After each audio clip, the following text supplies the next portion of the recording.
Assalamualaikum warahmatullahi wabarakatuh. Alhamdulillah rabbil alamin, wassalatu wassalamu ala asrafil anbiya'i wal mursalin wa ala alihi wa sahbihi ajma'in, amma ba'd. Bismillahirrahmanirrahim. Qala al-mu'allif rahimakumullah wa nafa'ana bihi wa bi'ulum fidrani amin. La tatruku dzikra li'adami khudurika ma'allahi fihi li'anna ghaflataka an wujudi dzikrihi asyaddu min ghaflatika fi wujudi dzikrihi fa'asa ayyarfa'aka min dzikrin ma'a wujudi khudurin ila dzikrin ma'a wujudi ghaibatin amma siwal madkur wa ma dzaka alallahi bi'aziz. Jadi Hikam Ibnu Athaillah, hikmah as-sabi'ah wal arba'un, ya. Jadi hikmah keempat, empat ucu yang membahas tentang dzikir. Nah, yang sekarang mungkin banyak majelis-majelis dzikir, ya. Majelis dzikir sampai kadang kebablasan, ya. Dzikir nyerutang, dzikir mumet, ya. Bahkan penyelenggara dzikir sendiri itu biasanya memberikan iklan. Mumet is milu majelis enyong. Beres engko beres, bebas mumete. Nah, makanya kita harus memahami apa itu sebenarnya dzikir. Nah, ya bahasa yang umum kita memahami dzikir. Ala bidzikrillahi tatmainnul qulub. Dengan dzikir hati menjadi tenang. Nah, itu yang dijadikan sebagai dalil. Sehingga rata-rata majelis-majelis dzikir itu dipenuhi dengan orang-orang yang bermasalah. Bukan kok dengan dzikir sasarannya itu adalah ketenangan, bukan. Ya. Ala bidzikrillahi tatmainnul qulub. Itu konteksnya itu bahwa efek daripada dzikir, bukan tujuan daripada dzikir itu sendiri. Loh, ini kan salah kaprah. Sekali lagi kita itu dalam banyak hal itu adalah menjadi korban sinetron. Loh, majelis dzikir kok dzikir krono supaya bisa bayar utang, dzikir supaya masalah hilang. Lah, ini kan menjadi permasalahan yang salah kaprah. Sehingga ketika apa yang menjadi harapan itu tidak terwujud, sekarang di majelis dzikir kemudian 1 bulan kemudian isoran milu majelis orang ajib baik. Nah, itu dari orientasi dari awal itu sudah salah kaprah. Nah, terus kemudian kita menemukan hal-hal seberapa orang itu ahli dzikir, maka dengan perilaku-perilaku yang identik dengan orang yang nampak simbol-simbol seperti di sinetron. Ketika ahli dzikir ngalor gitu nyekel tasbih, ya, sampai nang sawah pun sangu tasbih. Loh, nanti dijak ngomong bae tumit. Nah, ini kan bisa menjadi permasalahan. Ya. Nah, makanya sebenarnya apa? Kita mau kemana? Ya seperti sudah ditegaskan dari awal. Ilahi anta maksudi waridoka matlubi. Nah, dzikir. Nah, ketika padahalnya benar bahwa dengan dzikir itu menjadikan ketenangan, itu kan kita kembali kepada fitrah kita. Allah menjadikan kita itu adalah makhluk yang lemah. Supaya apa? Supaya kita selalu butuh tempat untuk bersandar. Nah, tempat bersandar yang paling kokoh itu hanya siapa? Allah. Dengan mengingat kepada Allah, secara otomatis kita berarti kembali kepada Allah. Karena Allah menciptakan manusia itu adalah lemah, dan fitrah manusia itu selalu butuh sandaran. Makanya mulai dalam sejarah, ya, orang sampai kerinduan manusia akan Tuhan, sampai mereka mengira bahwa matahari itu adalah Tuhan. Mereka sembah. Ada yang menganggap patung itu adalah tempat bersemayam Tuhan. Ada yang di situ mempercayai bahwa api itu adalah Tuhan. Nah, itu karena memang fitrah manusia itu memang diciptakan oleh Allah lemah butuh sandaran. Sandaran berarti kita harus kembali kepada Allah. Makanya seberapa kita kembali kepada Allah, seberapa itu bisa berdampak pada ketenangan. Tapi bukan berarti ketenangan itu menjadi tujuan. Ya, jadi sampai sergap majelis zikir, iyalah takbir. Setelah saya masuk majelis zikir itu perasaan itu menjadi tenang.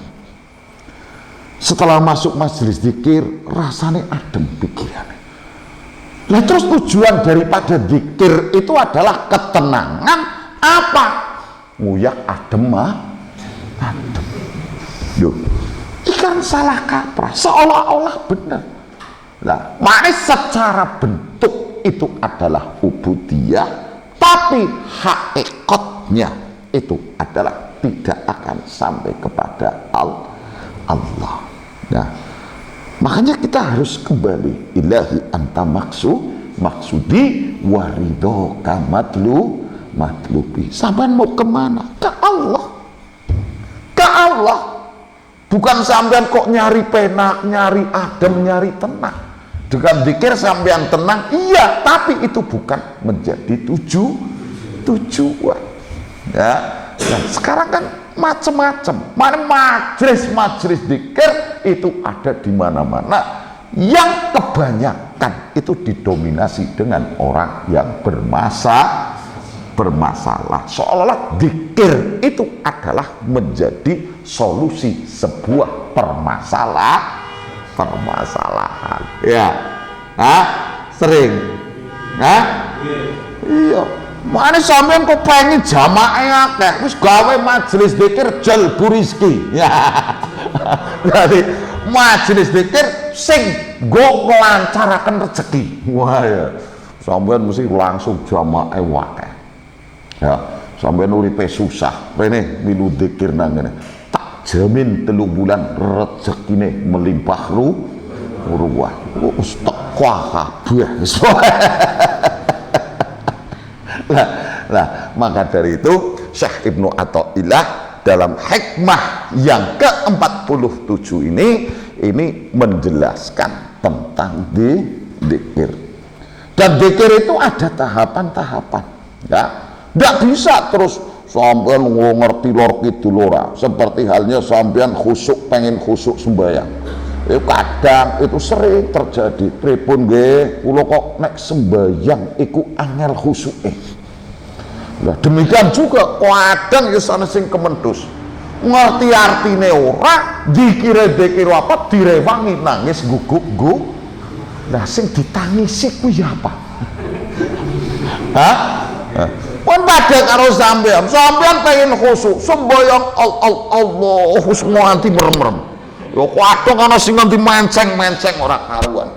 Harapannya apa? Harapannya supaya bisa khusyuk, bisa ora?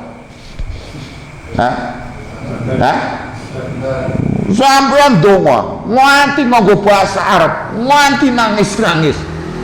Ujung-ujungnya nangisnya kan saking mumet. Saking harapannya supaya dikabulkan oleh Allah. Nah, hal ini sudah berkembang secara umum. Jadi fenomena zikir, masalah zikir itu mandan tokoh titik wis majelis zikir apa? mandan ngaji titik majelis zikir apa diibu-ibuin nanti masalah utang bisa lunas ya, semua permasalahan nanti bisa selesai ketika Anda mengikuti majelis ini. Banyak grudak-gruduk ngalor ngidul orang genah jelundrung. Nah, makanya kita harus perjelas, kita harus dengan tendensi ilmu. Nah, Syekh Ibnu Athaillah itu makanya di sini menjelaskan tentang dzikir. Nah, dalam hikmah ini la tatruqid dzikra li adami hudurika ma'allah fih li anna ghaflataka an wujudi dzikrihi asyaddu min ghaflatika fi wujudi dzikrihi. Janganlah kamu meninggalkan zikir karena ketidakmampuanmu untuk menghadirkan Allah di dalam zikirmu. Karena apa? Li'anna ghaflataka an wujud, karena dengan meninggalkannya kamu dari zikir itu justru akan berdampak lebih terhadap dibandingkan dengan zikirmu meskipun disertai dengan kelalaian terhadap Allah. Nah, artinya gini, orang zikir itu tahapan-tahapan, ada tahapan-tahapan. Artinya ada orang yang zikir sama sekali nggak tahu artinya. Dino-dino nyekel tasbih, diwarai gurune, iki amalaken iki diwacan dina-dina, sedina ping 100. Belas orang ngerti artinya. Belas orang ngerti artinya. Jadi lesane umit zikir, tapi pikirane muga-muga utange lunas, muga-muga utange lunas. Lesane ngucap Allah, tapi atine ndak bisa connect. Ya, atine lesane ngene wiridane menyebut Allah zikir, tapi pikirane utangnya cepet lunas, masalah muga-muga cepet connect. Lah, namun demikian itu jangan pernah kamu tinggalkan, meskipun kamu tidak bisa menghadirkan Allah di dalam zikirmu. Terus kamu berzikir, subhanallah, kelimane terus utang, subhanallah, urip kaya piye temen.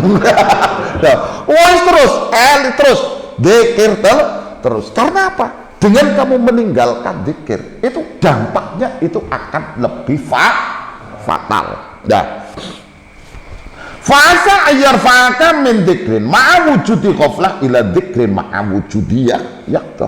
Karena bisa jadi dengan kamu terus berzikir, meskipun zikirmu itu lalai dari Allah, kamu akan dinaikkan oleh Allah dari zikir yang mana zikir itu kamu hatinya lalai dari Allah menuju pada zikir ma'a wujudiyah yaqdah, zikir dengan ingat. Yaqdah itu minimal Allah, subhanallah. Sampai ngerti maha suci Allah, Allahu Akbar, Allah maha besar. Elik ya, ini baru tahapan awal. Sampai lesane kadang engko suwe-suwe sampai bisa jadi naik derajatnya satu tingkatan, yaitu zikir ma'al yaqdah elik, Allah maha besar. Ya, tapi ini masih belum. Ya, banyak orang itu zikir Allahu Akbar dan tahu artinya Allah itu maha besar, tapi belum ada efeknya sama sekali di dalam hati. Allahu Akbar, di waktu yang sama kamu tetap sombong, kamu tetap takabur. Subhanallah, maha suci Allah, tapi di satu sisi hati kamu itu sama sekali belum tersentuh Allah maha besar, Allah maha suci, tetap sombongnya tetap ada. Nah, Allah maha kaya, sampean tahu Bapak, sing paling sugih siapa? Allah. Tapi di waktu yang sama kesombonganmu itu di situ nampak karena Anda merasa mampu. Dah. Ini baru yaktoh, ya. Lah, wa min dzikrin ma'a wujudi yaqdatin ila dzikrin ma'a wujudil khutur.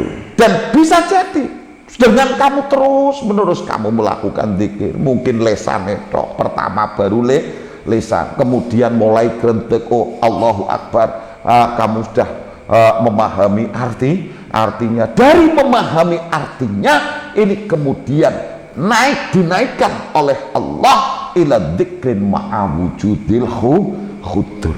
Sehingga kemudian kamu tahu artinya, setelah tahu artinya kemudian menjadikan kamu merasa takut, merasa mengagungkan Allah, merasa mencintai Allah, merasa ingin selalu dekat dengan Allah, takut untuk melakukan apa yang dilarang oleh Allah. Ya, lah ini terus ya. Wa min dzikrin ma'a wujudil khudur ila dzikrin ma'a ghaibah. Puncaknya itu adalah ketika kita sudah sampai pada dzikir dengan wujud khudur, artinya menghadirkan di dalam rasa hati kita rasa takut, rasa cinta, semakin pengen mendekat kepada Allah, yang pada puncaknya itu adalah pada dzikir yang ma'a ghaibatin siwal madkur. Itu segala sesuatu itu menjadi tidak ada, yang ada hanya satu Allah lah. Dan itu tidak ada sesuatu yang sulit bagi Allah. Itu makna hikmahnya. Nah, sekarang definisi daripada dzikir itu apa sih? Nah, kita kan terlalu terbiasa ya mengucapkan istilah-istilah yang kita tidak tahu apa yang dikehendaki dari istilah tersebut. Cenderung kebiasaan kita itu menyederhana. Nah, dzikir itu apa? Hah? Kenapa kok kemudian menjadi berkembang dzikir bayar utang, dzikir ngilangi masalah, dzikir dan macam-macam? Kenapa bisa berkembang sampai seperti itu? Makanya harus dijelaskan bahwa yang dikehendaki dengan dzikir yang banyak disebutkan di dalam Quran, dzikir itu adalah pekerjaan daripada pekerjaan hati. Dzikir itu sebenarnya pekerjaan hati yang sasarannya itu adalah supaya jangan sampai hati kita itu lalai dari Allah. Ya, itu pekerjaan hati. Ya, itu tahapan itu pekerjaan hati. Modus dzikir la ilaha illallah, la ilaha. Nah, itu dikatakan dzikir, itu kategori dzikir, tapi yang paling rendah. Itu yang paling rendah. Di kita itu sudah menjadi paling angker. Wah, kadang orang ngerti artinya direwangi nangis padahal orang ngerti artinya.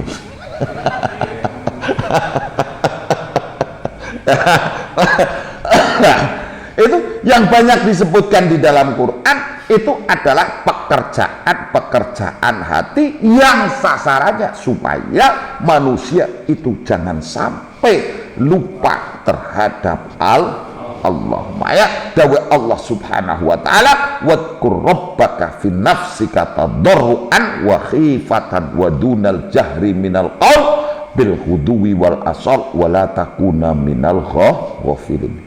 Ingatlah Allah di dalam hatimu dengan kamu merendahkan diri, ya, wa khifatan, ya, pelan-pelan, khifah, ya, pelan-pelan, artinya tidak dengan cara yang keras, setiap pagi dan sore, wala takuna minal ghafilin, dan jangan sampai kamu itu menjadi orang yang lalai. Nah, yang dikehendaki di ayat ini dzikrun nafsi itu adalah zikir, ya, zikir lah. Kemudian diperkokoh lagi, wala takun minal ghafilin, dan jangan sampai kamu itu termasuk orang yang lalai. Yaitu ini mempertegas makna yang ditekankan, yaitu supaya hati ini sebisa mungkin jangan sampai putus dari Allah. Ini pekerjaan hati. Adapun kemudian itu kita identik dengan tasbih atau apa, itu makanya kebaikan yang dilakukan dengan kontinu, tidak masalah, itu namanya wirid, ya, wirid. Kalau zikir itu dominasi yang sesungguhnya itu malah hati, ya. Jadi karena kita korban sinetron, sekali lagi, ya, seberapa dekatnya kita dengan Allah, seberapa banyaknya kita zikir diidentikan dengan simbol-simbol seperti itu, identik kelantang, kelantung, cekelan tasbih, kelantang, kelantung, uripe nang alas, terus menyendiri nang gua, identik dengan hal-hal seperti itu.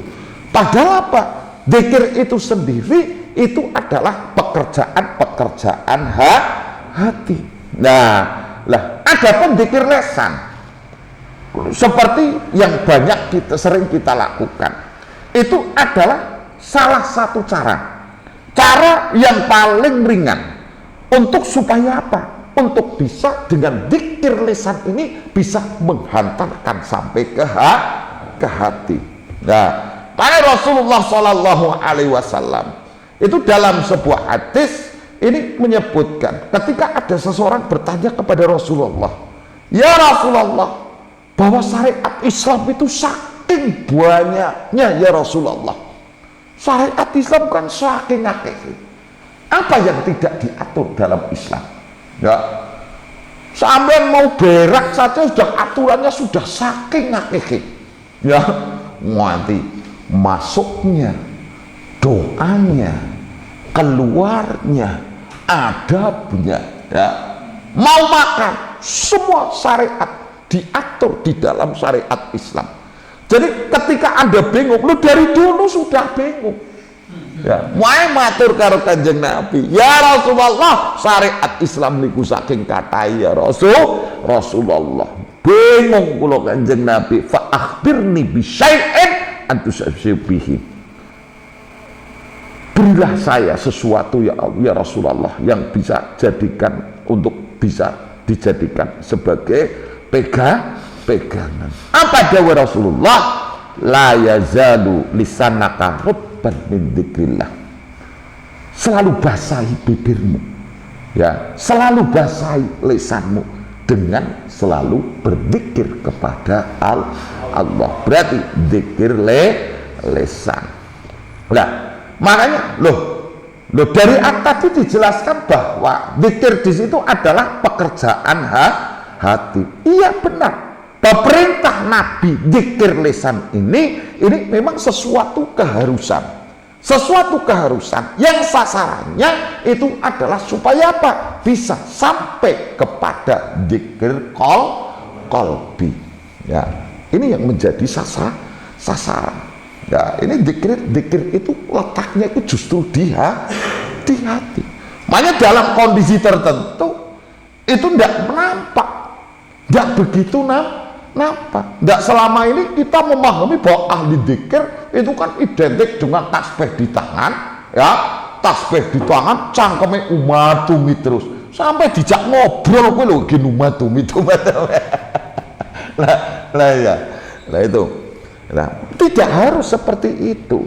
Lah, makanya bahwa di situ Syekh Ibnu Athaillah, makanya terkadang ini terjadi permasalahan.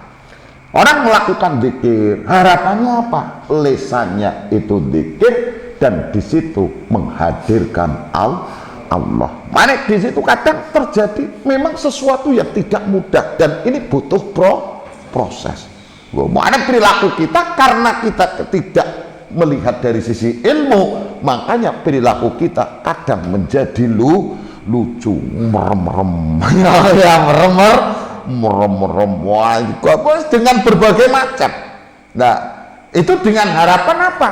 Seolah itu akan bisa menghadirkan Allah. Ini bertahap, ya, bertahap sehingga kemudian sering terjadi, kemudian itu menjadikan putus asa. Lu surat tahu dikir karo ora padha bae kalah dan rasane cangkeme dikir tapi hatine adoh karo Gusti Allah, ya.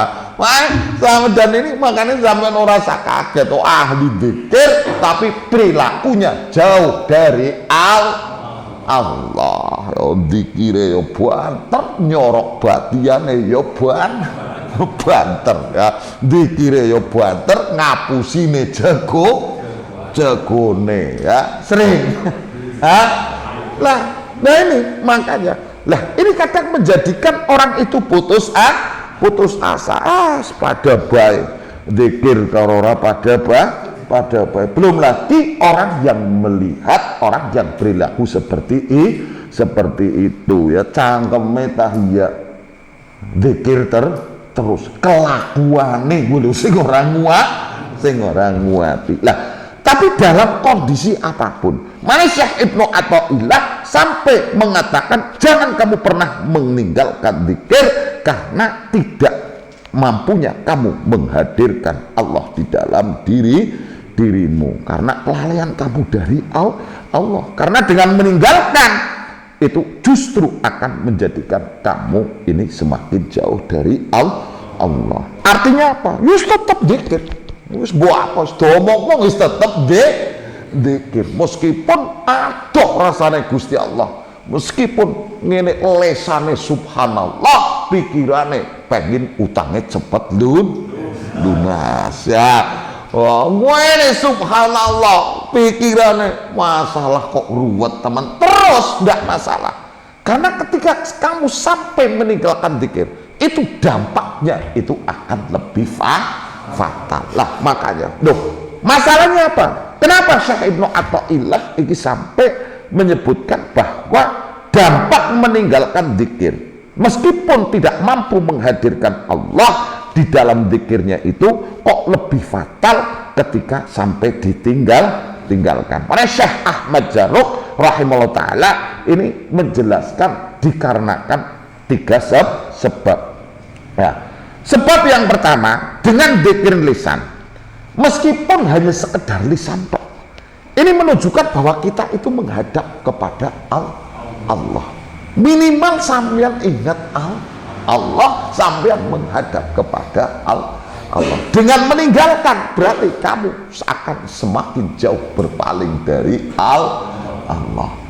Alasan yang kedua, dengan kamu selalu zikir kepada Allah meskipun hanya lisan tok, ya, ini minimal bahwa zikir itu akan menjadi penghias dari anggota tubuh kita meskipun dalam hal ini hanya lisan tok, dan ini akan berpotensi pahala. Dengan kamu meninggalkan, secara otomatis kamu menutup pintu untuk anggota tubuh kamu untuk mendapatkan pahala. Alasan yang ketiga, dengan kamu meninggalkan zikir, secara otomatis kamu itu akan semakin jauh dari rahmat Allah, ya. Padahal dengan zikir itu berpotensi hati kamu itu akan tergugah, ya. Lah dengan kamu meninggalkan, kamu semakin jauh dari harapan itu. Makanya dalam hal ini, dalam kondisi apapun kita itu harus tetap senantiasa kita berzikir. Karena zikir itu sendiri meskipun hanya sebatas lisan, ini secara otomatis itu sudah bagian daripada ibadah, ya, meskipun hanya sekedar lesan. Nah, karena apa? Ya jelas, ketika kita meskipun hanya sebatas lisan, ya, selalu kita menyebut Allah, itu akan berdampak kepada semua anggota tubuh yang lain, tapi secara bertahap, ya. Mungkin pertama, ya, kemudian dari lisan, lesan, kemudian masuk ke hati, ya. Lah kan sama. Lah ini kebaikan yang kita lakukan secara terus menerus, secara otomatis ini akan terbentuk di dalam perilaku kita. Yo kayak sampean kok omongane alat, ya titik-titik ngomongnya orang kasar, titik-titik. Ini secara otomatis ini akan berdampak kepada jiwa Anda. Mesti hatinya sampean menjadi semakin atos. Nah, tujuannya apa sampean ngomong titik-titik, ngumpat titik-titik, profesi, hobi, ghibah umpamane kan, glindeng-glindengi tanggane, bagian alok-alok tanggane. Pasti itu akan berdampak.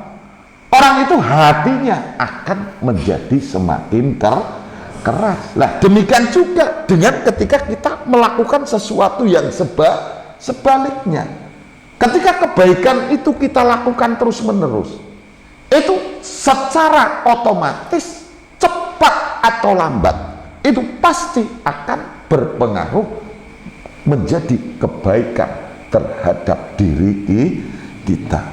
Tapi jangan berharap instan. Semua itu ada tahapan-tahapan. Sampeyan kok senenge glindengi tanggane, terus pertama sedina pisan, suwe-suwe sedina ping telu, suwe-suwe sedina ping 8. Wis kono delingaken. Ya, delingaken. Tetep semakin atine atas. Ya, yus, tapi cuma kemasan bahasane nyong orang lindengi tapi yakin iki anu nyata. Iki ngerora sampean ora tak ceritani, tapi nyong orang niatnya orang lindengi tapi glindeng. Itu adalah cermin, sebab itu adalah hasil dari produk kebiasaan kita. Keburukan yang dilakukan terus menerus pasti dampaknya itu adalah menjadikan hati menjadi keras. Jadi semakin parah, cuman kemasan bahasane orang ngelindengi tapi nyata. Dan lain-lain. Nah, ini demikian juga, apalagi kok kebaikan sekecil apapun. Kebaikan itu ketika dilakukan secara terus menerus, secara otomatis pasti akan menimbulkan dampak baik pada diri kita. Ya, paham ya? Makanya terus kita lakukan, kita lakukan kebaikan meskipun tahap awal dzikir kita itu baru sebatas lisan. Karena apa? Yaitu fa'asa ayyarfa'aka min dzikrin ma'awujudil ghaflah ila dzikrin ma'awujudil ya tuh. Harapannya apa? Wis pokoke sampeyan dzikir terus. Dengan lisan tok tidak masalah. Ya, karena apa? Dengan terus melakukan seperti itu secara nanti perlahan tetapi pasti ini akan bisa dzikir itu kemudian dzikir bil yaqtatil qalbi. Maksudnya apa? Minimal kita akan tahu arti daripada apa yang kita ucapkan. Terus ya, ini awal derajat orang itu akan bisa merasakan hati menghadap kepada Allah. Mana tetap butuh ilmu. Nggak bisa khusuk kok modal merem-merem tok kuto nangisan. Oh, nggak bisa. Lu sampean sing dimeremi apa? Lu sing ditangisi apa? Ngerti artinya ya ora. Mesti ujung-ujungnya karena saking akehnya masalah. Bukan krono Allah, padahal ilahi anta maksudi ya. Sampun gumun hebat pojok endi. Ya, lewang dzikir sing diucapaken bae ya orang ngerti. Tapi tetap harus dzikir. Karena harapannya apa? Suatu saat nanti ketika kita melakukan terus-menerus secara otomatis itu barangkali kita akan bisa naik kepada tingkatan selanjutnya, yaitu ma'a wujudil ya tois minimal harus ngerti artinya lah. Allah Akbar, Allah Akbar, Allah Maha Besar. Meskipun di waktu yang sama dominasi sifatnya dominasi sombong. Ya, Allah Maha Adil, ya Allah Maha Bijaksana, Allah Maha Kasih sayang. Sampai eling itu, sampai ingat, meskipun di waktu yang sama perilaku Anda itu masih sombong, masih takabur. Ini sudah mending, sudah harapan untuk menuju tingkat yang selanjutnya. Jadi ada tahapan-tahapan orang instan. Dan tidak hanya sekedar instan. Nah, ketika seorang yang ahli dzikir itu, orang yang dzikir ya, dari pertama mungkin lisan mengucapkan lafal dzikir, meskipun masih lalai dari ingat kepada Allah. Kemudian di situ mulai kita tahu artinya ya. Lah, kemudian tahu artinya, kita meskipun hati itu masih jauh dari Allah, yo lesane ya Allah, artinya yo eling Allah, tapi hatinya itu masih hampa ya. Wakeh sampean ya Allah, ya Allah, ya Allah, tapi hatine gersang bae, tambah hatine adoh sekang Gusti Allah, yo lesane yo dzikir, yo ngerti artine, penggaweane gersune tok ngalor ngidul. Takoni primen Kang? Nah. Orang tahu ya. Nah, iki temen ya.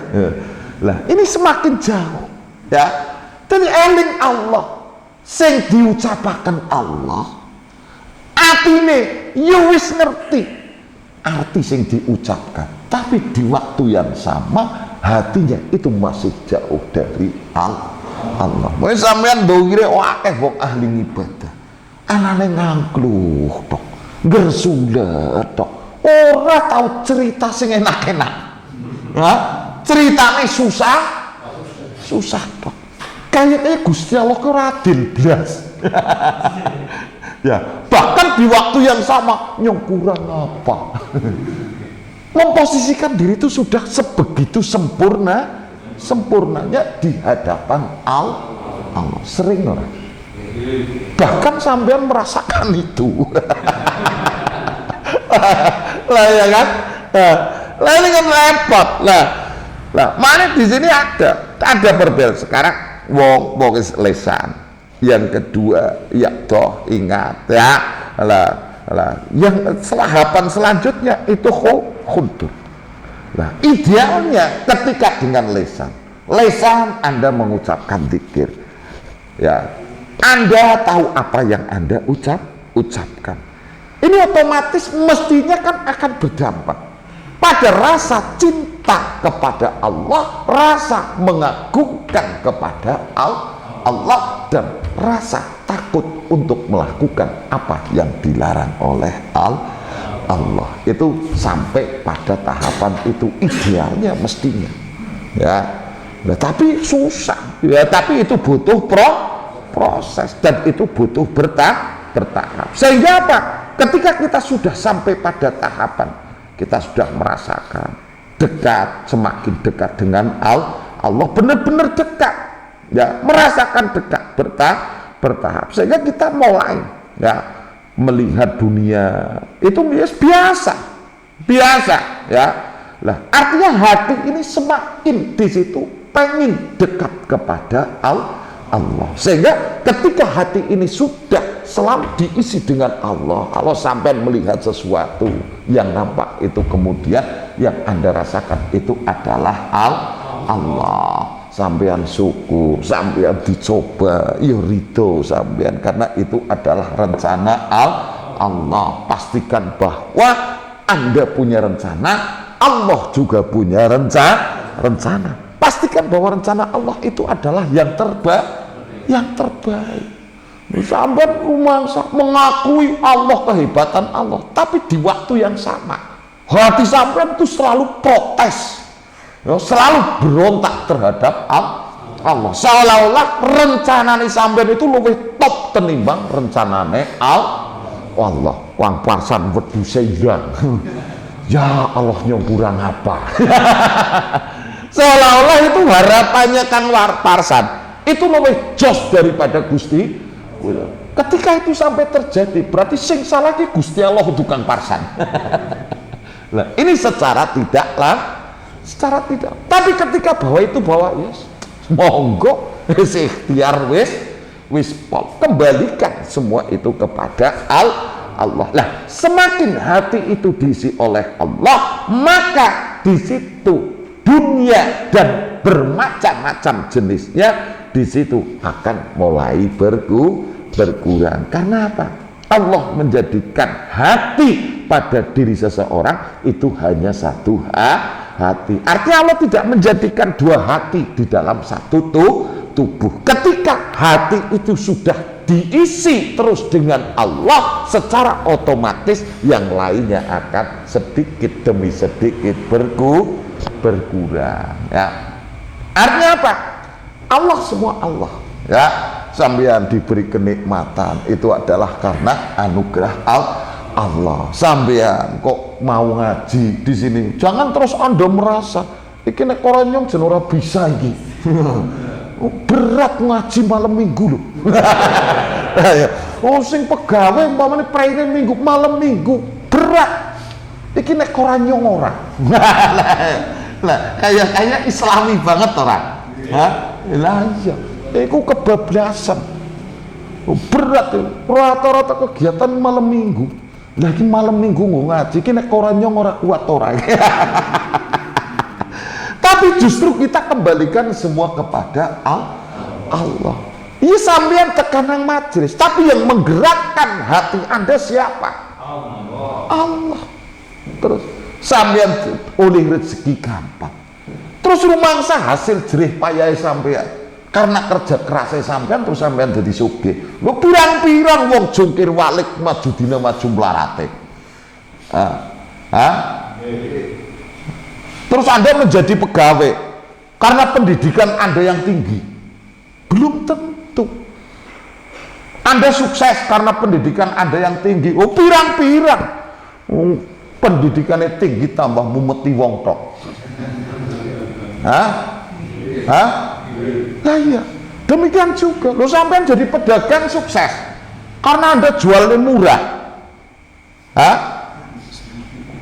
Karena Anda jualnya lebih murah dari yang lain, kemudian Anda menjadi sukses. Oh pirang-pirang sing dinganti diobral ora payu. Lu sing larang kok ya malah go uberan. Duh, iki Allah. Semua kembali kepada Allah. Kabeh minallah. Ya. Lah, jadi semakin kita itu kembali kepada Allah, hati kita bersandar kepada Allah, maka otomatis hal-hal yang selain Allah secara bertahap ini akan berkurang. Karena apa? Karena Allah tidak menjadikan dua hati di dalam satu tubuh. Tapi sebaliknya, ya, sampean kok atine diisi banda tok, galdine dunia. Wis sampean titeni mesti semakin jauh dari Allah. Ya. Wanane sing dibahas strategi. Primen carane oleh duit. Wis strategi usahane primen esuk awan wengi. Wis iki apa maning sing dadi duit sing bisa terus semakin hari semakin Anda isi dengan itu, otomatis semakin hati Anda untuk Allah itu semakin berkurang. Sampai nanti ini ya. Mana sing seneng nang majelis-majelis iki wong ora pati ya duwe akeh sih. Ya, iya ora? Wis nanti sampean diteni nang desane sampean sing urip-urip masjid, wis lah wis wong ora pati duwe. Sampean kok duwe siklon siji wis ora kober. Nah, ora kober, nganti kegiatan pengajian paling duit tok kon ngaji moh. Gelem urunan tapi kon ngaji emoh apa paling teka. Lah iki ya karena Allah memang menciptakan dalam tubuh manusia itu hanya satu hati. Nek atine dibeki karo perkara dunya berarti Allah semakin tersingkir. Tapi nek atine diisi dengan kebaikan, diisi didekatkan dengan Allah, maka lambat laun ini yang selain Allah ini akan mulai berkurang.